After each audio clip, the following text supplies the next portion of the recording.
This has got to be one of the most petty things that Marvel has done. Let's get into it. So many record-breaking sales in the comic book marketplace, I had to get Jem back on the line, hit the subscribe button to talk about them with the Comic Familia. That's right, these are the runners-up, the books that had one standout record-breaking sale, not quite enough to make the Hot 10 list, and number 10 on the list, we're continuing with this horror theme, way post-Halloween, we're almost ready for Thanksgiving. Number 10 on the list is Fright Issue 3. From 1988, it's the first cover appearance of Freddy Krueger. Nightmare on Elm Street debuted in 1984. This comic would come out in 1988, soon after the fourth film in the franchise.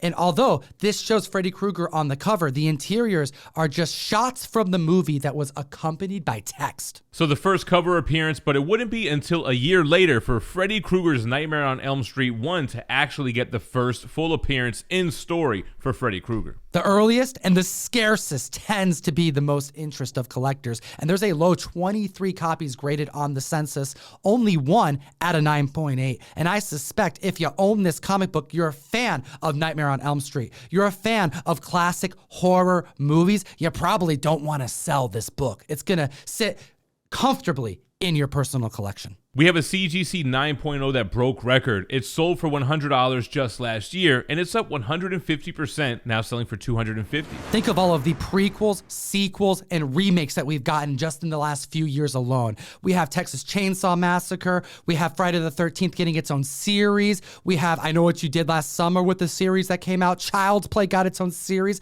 Halloween is on its upteenth remake. And we haven't seen anything Nightmare on Elm Street since 2010. Next at the list at number 9, we got Breaking Bad number 1 to talk about. This is a one-shot summary of the first 4 seasons. It came out before season 5, and we're talking about the San Diego Comic-Con 2013 promotional giveaway, which was limited to just 500 copies. And we can't help noticing this trend of all these TV shows, whether it be live action or cartoons or just nostalgia in general. Breaking Bad is no exception. It's coveted as one of the best live-action TV series of all time. I think it's Fire Guy Ryan's personal favorite. I happen to know he ranks this under The Sopranos and The Wire, but it's up there. We have a 9.0 hitting $100 back in 2019, up 110%, now selling for $210, and a new 9.8 record leading sale, last selling in 2021 for $450, up 44% with an all-new high of $650 for the first appearance of Walter White in comics. If you like the books that we're discussing on today's video, there are so many other record-breaking sales that you have to see on the larger list that we source these books from. The runners-up list on the best comic app in existence, Key Collector Comics. Support the show and get access to a free 2-week subscription of the app in its entirety by utilizing code TOM101.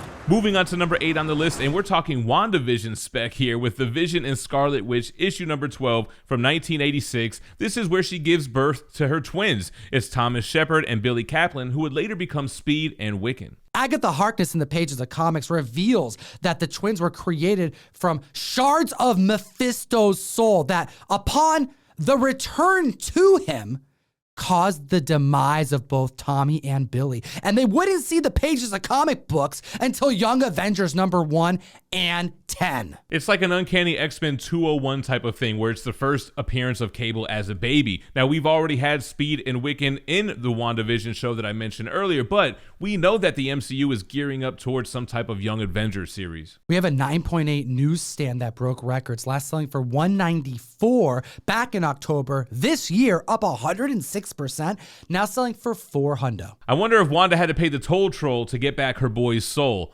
Anyway, there are 137 copies on the census in the CGC 9.8. Last GPA sale was $144 in November of this year for a direct edition. The record high was $500 back in February of 2021, also for a direct edition. The difference in price for that direct sale demonstrates the amount of impact WandaVision and Disney Plus had both on the collector's market in 2021. At the list at number 7, Thor 148, the first appearance of The Wrecker, She-Hulk spec, pushing a comic up in value. I think that's going to surprise some members. Yeah, that's true. It feels like most people didn't like the She-Hulk series, but that could just be what we're seeing online. Thor 148 from 1968 makes the list with a 9.4 record-breaking sale. Tom, you enjoyed the show. Indeed, Jem, and I watched this show with a lot of friends, and there was more liking to this show from non-comic fans, more than any other Disney Plus show that I've seen yet. And I think that was kind of the point, to try to reach a broader audience.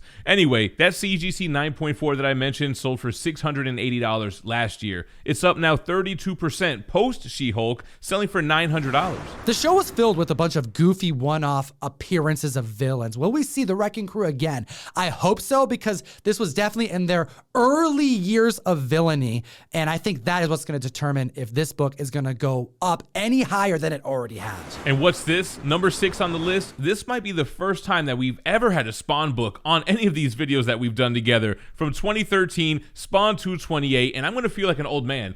I remember buying this off the newsstand at the LCS, the Action 1 homage by Todd McFarlane. That's right, the 1 in 25 variant that came out in 2013. I purchased this off the newsstand as well, Jem, so don't feel too old. This is a variant, black and white cover, an homage inspired by Action 1. And a 9.4 came to market. Last selling in 2017 for $225, up 80%, now selling for $405. There are only 8 copies of the 9.4 on the census. There's 22 9.6s, with the last GPA sale, the record high, being 650 from April of last year.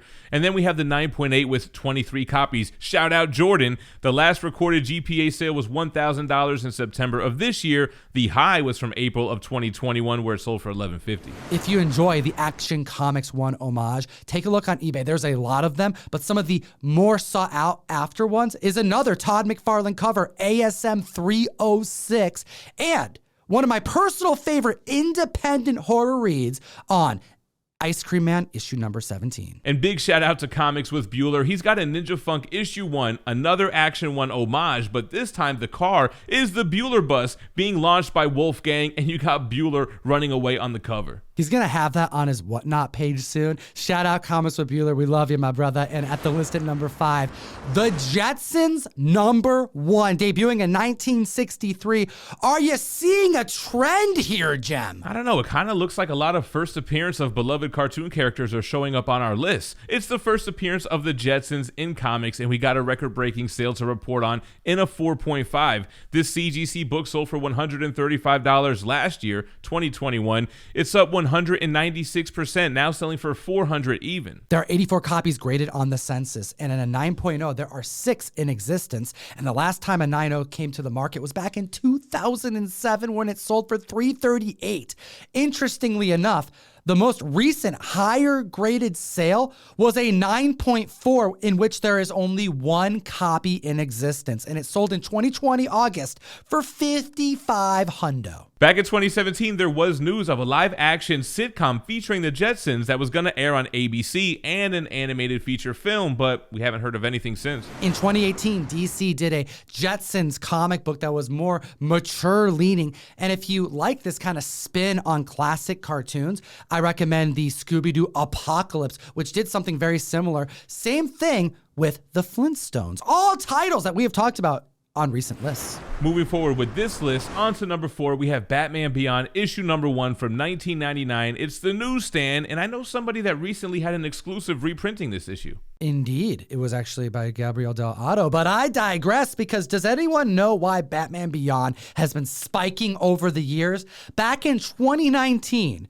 there was rumors that Warner Brothers was in the early stages of development. That's the key alert that went out. But then we had pandemic, and then we had the big changes in the DC management as it pertains to their productions. But considering that Batman Beyond would be such a safe bet for the screen, members have been investing in this key issue for years. It doesn't even matter if there's no new news. And unfortunately, we just lost the voice of Batman, Kevin Conroy, who played Batman in the animated series and the older Bruce Wayne in Batman Beyond. We have a newsstand copy to discuss. The 9.8 set a record in February of this year for $9,000. So the trickle-down effect has been in full swing. We have an 8.5 that came to market, last selling in 2020 for $406, up 220%, now selling for $1,300. There are 1,568 total slabs on the CGC census. There are 451 9.6s. Now, the last recorded sale was in August of this year, also a newsstand selling for $790, where that same newsstand in a 9.6 sold for $1,600 in January of 2021. There are 411 copies graded at a 9.8. Shout out Talia Al Ghul. The last GPA sale was for $1,700, set September for a direct market copy. The record high was set in December 2021 for $2,895. Hot damn, that book has dropped. And speaking of dropping, that CGC 9.8 newsstand that had the record high of $9,000 in February of this year, just a few short months later would sell for $4,149. So pretty rough drop there as well. Peach Momoko in every single box in the December mystery mail called Give Me an Excuse to Send You Comics. Go to ComicTom101.com. Get your Ninja Funk 1 David Mack variant, and at the list at number 3, Daredevil 115. This issue would include an advertisement for Incredible Hulk 181, not published before the book dropped, so really just an early appearance of Logan around the time that Hulk 181 came out. Thor 229 would get similar treatment, featuring an ad for Hulk 181 that would come out in July 1974. Thor, as well as Daredevil, would debut on stands after, but this right here is a great early appearance of Logan, and we have a 9.8 record-breaking sale to discuss. This book sold for $600 back in 2021, and it's up now 65%, almost breaking 1,000, selling for $990. Don't forget about the Kill Raven Marvel value stamp located on the inside of this book. Readers back in the day would cut those out. And now on the list at number 2, we have a Golden Age goodie debuting in 1941, Leading Comics #1, the third appearance and first cover appearance of Green Arrow and Speedy, a 7.0, last selling in 2020 for $2,760, is up 48%, now selling for $4,080 this week. That is an over $1,300 climb in under 2 years for this comic book. I want to hear what the Golden Age guru has to say about it. This is kind of a fun book to have on this list, and I'll tell you why. This is the first appearance of the 7 Soldiers of Victory, and you're like, who the hell are those? Well, those consisted of the Green Arrow, they consisted of Speedy, Star-Spangled Kid, Stripesy, Crimson Avenger, Shining Knight, and Vigilante, who were all pretty popular superheroes through the Golden Age, but not strong enough to carry their own title, so they were relegated to this title, Leading Comics. Now, the other cool thing about this book is that it is the third appearance of Green Arrow and Speedy, and their first cover appearance. Plus, it's DC's second superhero team they put out, the first being Justice Society of America. So really interesting book to have on this title, and fun to see it get a little bit of movement and heat and popularity. Now, I have to give a shout out to the book that I love the most on this runner-up list, and that's Red Dragon #7, an extremely rare book and absolutely coveted by Golden Age collectors. This classic cover uses striking colors of red and yellow with a character being vaporized in the foreground. Just looking at it, you know it's an instant classic.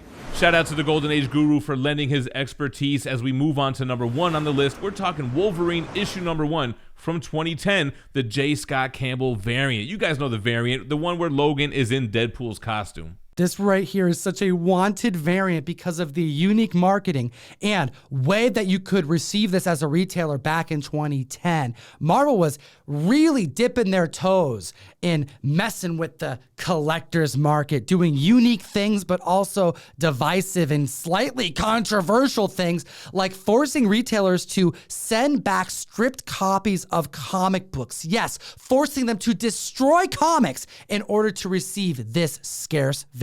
We've seen a couple of books spike with the announcement that Hugh Jackman will be reprising his role as Wolverine in Deadpool 3. Wolverine 88, so hot right now. But what's better than a battle cover than a combined character cover? If a retailer wanted this book, they had to send in 50 stripped covers that were approved by Marvel to be sent back in to receive one copy of this. And it's a black cover, so it's tough and high grade, which makes this 9.8 very special. There's only 47 copies graded at a 9.8 on the census, 110 in total, and a 9.8 came out to market this past week, last selling in 2021 for $9,995 for an increase of 71% this week, now selling for an all-new high for the first time in comic history, $17,100. Hot damn.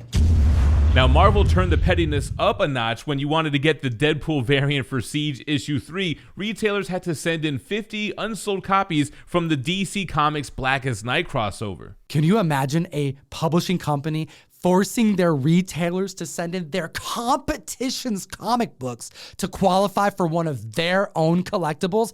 Fascinating. I want to know your thoughts in the comment section below, and hit the like and subscribe. And as always, geek responsibly and stay minty fresh.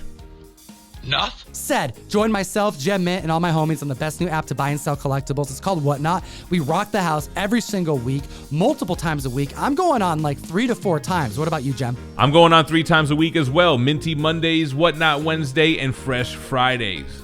Link in the description. Follow us both on Whatnot. We do dollar start auctions that last as little as 15 seconds. Crazy deals in comic books are happening on the best new app to buy them. We have 2 other videos for you to check out. We made them for you. Enjoy them and have a great week.